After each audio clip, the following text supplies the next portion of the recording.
ይቅርታ። መልካም ጊዜ ይሆንላችሁ። የምር እንኳን መጣልኝ።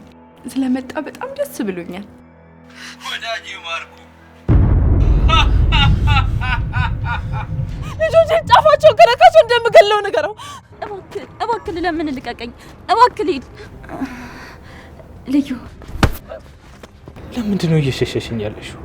የቤቱን ፋይሎች እንዳለ ይዞ ጠፍቷል። ገንዘቡንም የሰረቀው እሱ ነው። ልታገኘው ነው የምትሄደው? በዛሬ ቀን ይደበቃል እንጂ የምታገኘው ይመስልሃል? በጋቱ ነው ሳቢላን የለቀቀው። በጣም ነው እንዴ ሳቢላ በመገኘቷ የተደሰችው? ይኸውልሽ ትዕግስትን እያስጨረሽኝ ነው። ከሀዘን ላሸሻችሁ ብሞክርም ሌላ ሀዘን ነው የምጨምርባችሁ። ትንሽ ጊዜ ነው የቀረኝ። አይሆንም። ከምትነግሪኝ የውሸት ደህና መሆንሽ በላይ ውስጥሽ የሸሸግሽውን እውነት ነው ማወቅ እንፈልገው። ቆይ ብሩን ከማን ያመጣው? እኔ ማንንም አልፈራም። ሸዋን ግዛውን ግን አለመፍራት የሚቻል ሰው አይደለም። አንቺን ለማግኘት በጣም ነበር የለፋሁት። የፈለከውን ነገር ካደረክ በኋላ ይቅርታ የምጠይቀኝ? ፈተና መሆኑ ነው?